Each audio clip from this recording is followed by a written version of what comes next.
My professor husband 43। कशिश ने एक गहरी सांस ली और फिर अपने भाई का नंबर डायल करने लगी, क्योंकि उसे पता था मम्मी पापा दोनों में से किसी से बात करने से बेहतर है कि वो अपने भाई से बात करे। उसका भाई उसकी बात ज़्यादा अच्छी तरह से समझेगा। उसने अपने भाई को फ़ोन मिलाया और उसे इस बारे में बता दिया। उसके भाई ने भी विराज की तरह ही रिएक्ट किया।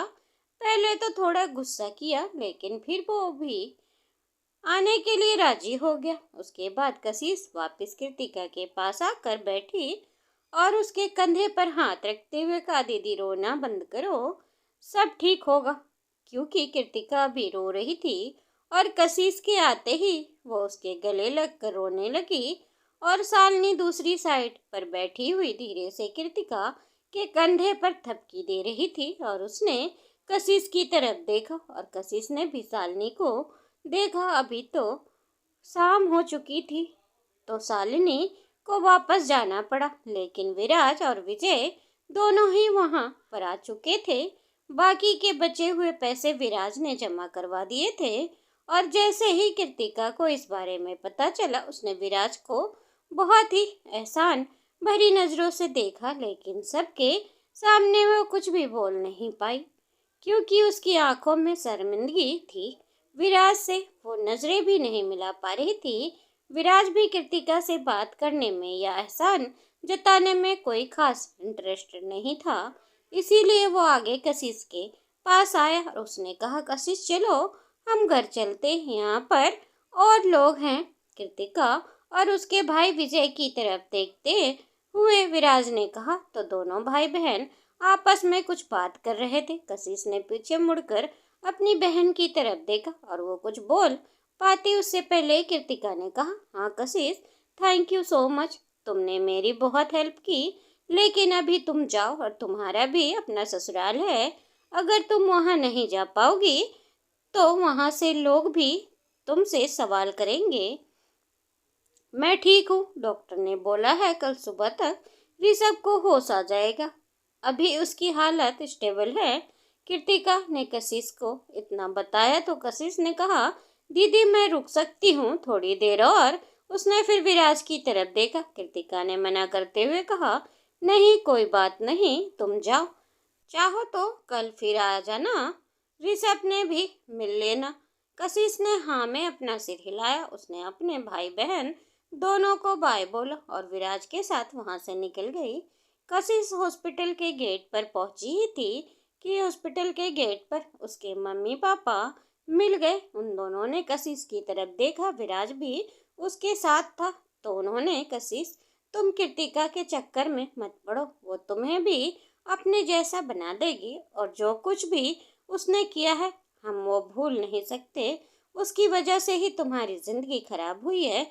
विराज के सामने ही उसके पापा ने ये बात कही तो विराज को काफी बुरा लगा, लेकिन कशिश ने तुरंत ही डिफेंड करते हुए कहा, नहीं बिल्कुल भी नहीं, विराज सर बहुत अच्छे हस्बैंड है और मेरी जिंदगी अच्छी हुई है उनसे शादी करने के बाद, और दीदी की कोई गलती नहीं है, उन्होंने बस अपने प्यार को चुना। हाँ पहले मैं भी उनसे गुस्सा थी जैसे आप लोग हैं, लेकिन उन्होंने आखिर कुछ इतना भी गलत नहीं किया, किसी को भी नुकसान नहीं पहुंचाया। कशिश पूरी तरह से अपनी बहन की साइड लेते हुए बोल रही थी तो विराज के मन में भी बहुत कुछ चल रहा था। कशिश के पापा ने विराज की तरफ देखते हुए कहा, सॉरी बेटा, तुम्हें नहीं बोल रहा था, वो बस कशिश काफी छोटी उम्र में और उसकी शादी भी नहीं लगी थी तुम्हारे साथ, इन सब में तुम्हारी भी कोई गलती नहीं, सारी गलती हमारी है और कृतिका की है। विराज ने कहा, नहीं अंकल, असल में किसी की भी गलती नहीं, बस हालातों की गलती है और टाइम की। असल में होता वही है जो हमारी किस्मत में होता है। शायद मेरे और कशिश का साथ लिखा था, मेरे और कृतिका का नहीं। विराज की बात सुनकर कशिश उसकी तरफ देखकर मुस्कुराई।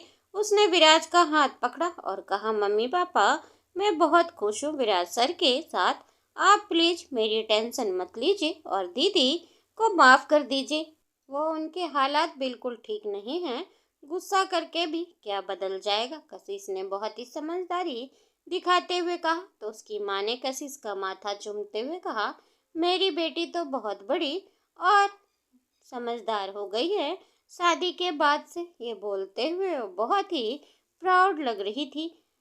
तो कशिश हल्का सा मुस्कुराई और फिर विराज के कहा, अच्छा तो हम चलते हैं। इतना बोलकर उसने उन दोनों के पैर छुए और कशिश अपनी माँ के गले लग गई। और फिर कशिश विराज दोनों वहां से निकल गए। विराज अपनी कार से आया था तो कशिश को अपने साथ कार में बिठाकर वो उसे लेकर सीधे अपने घर की तरफ चल पड़ा। लेकिन वो काफी शांत बैठा हुआ था। पूरे रास्ते उसने कुछ भी नहीं कहा और कशिश को लगा जरूर विराज उससे नाराज है। सबके सामने तो उसने बात की, लेकिन अभी अकेले में वो जरूर अपनी नाराजगी दिखा रहा है।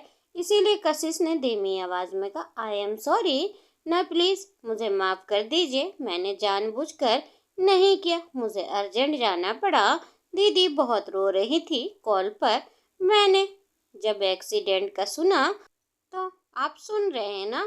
कशिश अपनी तरफ से सफाई देने की पूरी कोशिश कर रही थी। तो विराज ने कहा, तुम्हें माफी मांगने की जरूरत नहीं है, तुमने कुछ गलत नहीं किया। शायद तुम्हारी जगह पर मैं होता तो अभी यही करता। विराज ने काफी आराम से कहा। तो कशिश को ऐसा महसूस हुआ कि सच बोल रहा है और शायद उसे नाराज नहीं है। तो कशिश थोड़ी सी तसल्ली हुई तो उसने राहत की सांस ली और विराज अभी भी चुपचाप ड्राइव कर रहा था। कुछ ही देर में वो लोग घर वापस आ गए। लेकिन जब वो लोग वापस आए तो वहां घर में एक अजीब तरह की शांति थी और सारे लोग वहां पर लिविंग एरिया में इकट्ठा थे।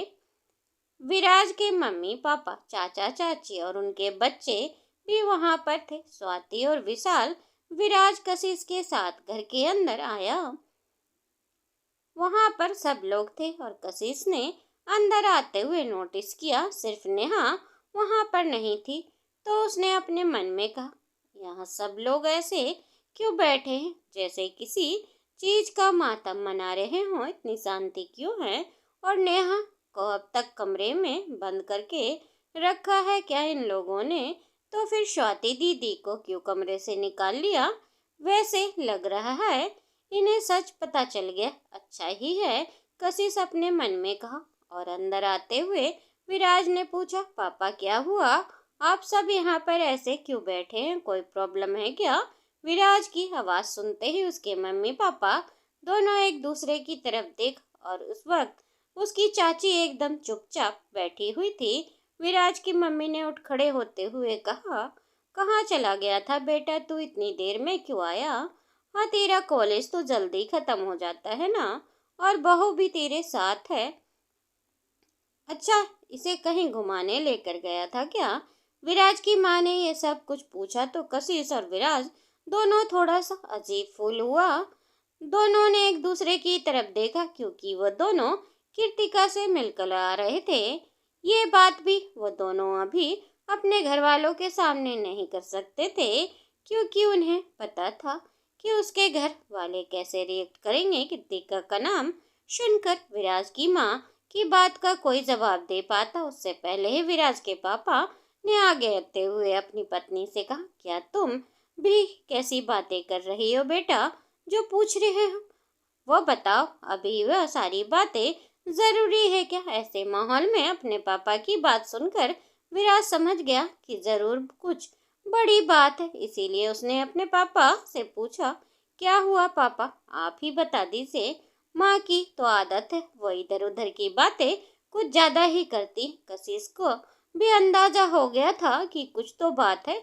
इसीलिए वो आगे जाकर स्वाति के बगल में खड़ी हो गए, उससे बात करने की कोशिश करने लगी। कशिश ने फुसफुसाते हुए स्वाति से पूछा, दीदी क्या हुआ यहाँ पर? स्वाति ने भी उसे धीमी आवाज में कहा, भाभी वो नेहा। स्वाति उसके आगे कुछ भी बोल पाती उससे पहले ही स्वाति की माँ और चाचा दोनों ने उसे घूर कर देखा और चुप रहने का इशारा किया। तो फिर स्वाति चुप हो गई। कशिश ने भी उन दोनों को नोटिस कर लिया। जिस तरह वह लोग स्वाति को घूर कर देख रही थी और वो लोग समझ गए कि वो लोग नहीं चाहते कि स्वाति कशिश को कुछ भी बताए, इसीलिए फिर कशिश ने भी आगे नहीं पूछा, क्योंकि वो नहीं चाहती थी उसकी वजह से स्वाति किसी मुसीबत में पड़े।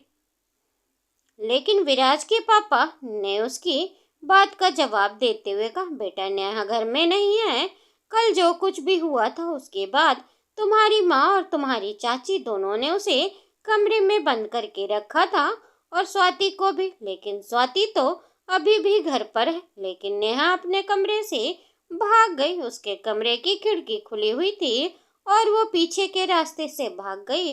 और स्वाति बोल रही है कि वो अपने बॉयफ्रेंड के साथ ही भागी है। हमने उसे फोन भी करने की कोशिश की, लेकिन उसका फोन नहीं लग रहा। अब हमें समझ नहीं आ रहा है हम क्या करें। अगर पुलिस में रिपोर्ट करें या कहीं फोन करेंगे उसे ढूंढने के लिए, तब तो हमारी बदनामी होगी ना। बताओ हम क्या करें। विराज ने चौंकते हुए कहा, क्या नेहा भाग गए? ऐसा कैसे हो सकता है? वो बोल रहा है, पापा आप यही कहीं होगी और आप लोग ने उसे जाने नहीं दिया, तो हो सकता है वो चुपके से घर से बाहर चली गई हो। ऐसे कैसे भाग जाएगी? उसका कोई बॉयफ्रेंड तो नहीं है। अभी वह इतनी छोटी है, उसे इस बात पर बिल्कुल भी यकीन नहीं हो रहा था।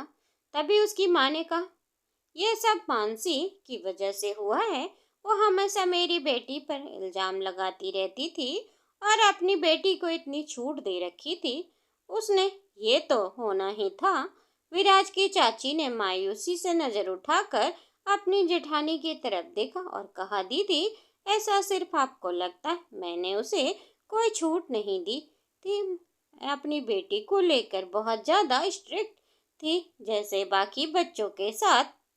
लेकिन मुझे नहीं पता था वह ऐसा कुछ करेगी। और वैसे विराज ठीक कह रहा है, हो सकता है वो बाहर यहीं कहीं हो। हमने उसे 2 दिन से बंद करके रखा था। विराज की माँ ने फिर से अपनी देवरानी की बात सुनते हुए कहा, चुप करो मानसी, तुम अभी भी अपनी बेटी की तरफदारी कर रही हो, जबकि ये सब तुम्हारे ही लाड़ प्यार का नतीजा है। तुमने ही उसे इस हद तक बिगाड़ा है। तो वो एकदम चुप हो गई। वहीं घर के आदमी भी उनकी बातें सुनकर परेशान हो गए थे, इसीलिए उन दोनों ने अपनी पत्नियों को चुप कराया और फिर विराज से कहा, बताओ बेटा, इसीलिए हम तुम्हारा इंतजार कर रहे थे, तुम जो सलाह दोगे हम वही करेंगे। विराज थोड़ा सोच में पड़ गया, फिर उसने कहा, पहले हमें पता करना होगा कि नेहा कहाँ कहाँ जा सकती है। हम उसके दोस्तों के घर पर तो फोन करके पूछ ही सकते हैं, और इसमें कोई बदनामी नहीं होती। और अगर होती भी है तो क्या उस डर से हम अपने घर की बेटी को ढूंढने गए ही नहीं? हो सकता है बात कुछ और ही हो, हमें पता तो करना ही होगा। विराज ने कहा तो सबको उसकी बात ठीक लगी, और फिर विराज ने आगे आते हुए स्वाति और विशाल की तरफ देखते हुए पूछा, तुम दोनों को नेहा के जितने भी दोस्तों के बारे में पता है उन सब का एड्रेस और फ़ोन नंबर लाओ मुझे। इसके अलावा वो कहाँ जा सकती है? विराज ने उन दोनों से कहा तो स्वाति ने कहा, भाई ये सब चीज़ें बेकार है, वो किसी भी दोस्त के साथ नहीं होगी, वो ज़रूर अपने बॉयफ्रेंड के साथ ही होगी। मुझे पता है उसका बॉयफ्रेंड है। अभी 2 दिन पहले ही जो गिफ्ट आए थे वो अभी नेहा के लिए थे, और वो कॉलेज के बाद भी उससे ही मिलने जाती थी। स्वाति की बात सुनते ही विराज एकदम शॉक्ड हो गया, लेकिन कशिश को वो पहले ही ये सब बता चुकी थी, तो वह इतनी ज़्यादा शॉक नहीं थी। लेकिन चाची ने तुरंत ही स्वाति पर इल्ज़ाम लगाते हुए कहा, अच्छा तुझे पहले ही पता था, फिर तूने हमें पहले क्यों नहीं बताया? क्या तू इंतजार कर रही थी मेरी बेटी भाग जाएगी जिससे हमें शर्मिंदा होना पड़े? चाची की बात सुनकर स्वाति एकदम चुप हो गई। तो विराज ने कहा, चाची प्लीज आप चुप रहिए, वो कुछ काम की बातें बता रही है, क्या पता उससे हमें नेहा मिल जाए, और इसमें स्वाति की क्या गलती है? वैसे भी वो बताती तो कौन सा आप उसकी बात पर यकीन कर लेती। स्वाति तुम बताओ मुझे पूरी बात, जो भी तुम्हें पता है। स्वाति ने थोड़ा घबरा कर बाकी घर वालों की तरफ देखा, और फिर कशिश ने उसके कंधे पर हाथ रख कर, दीदी डरने की जरूरत नहीं है, आपको जो भी पता है आप हमें बताइए, इसमें आपकी कोई गलती नहीं है। कशिश और विराज दोनों ही उसे हिम्मत दी तो स्वाति ने डरते हुए कहा, भाई मुझे ज्यादा तो नहीं पता, लेकिन मुझे इतना जरूर पता है कि वह लड़का जरूर कॉलेज से ही होगा, क्योंकि नेहा ज्यादातर कॉलेज से ही गायब होती थी और सब बोलते थे कि उन्होंने उसे किसी लड़के के साथ घूमते हुए देखा है।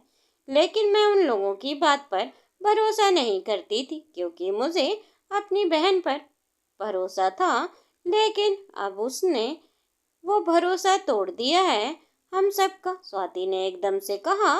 तो पूरी बात सुनकर नेहा के मम्मी पापा दोनों ही अपने नजरें नीची करके चुपचाप खड़े हो गए।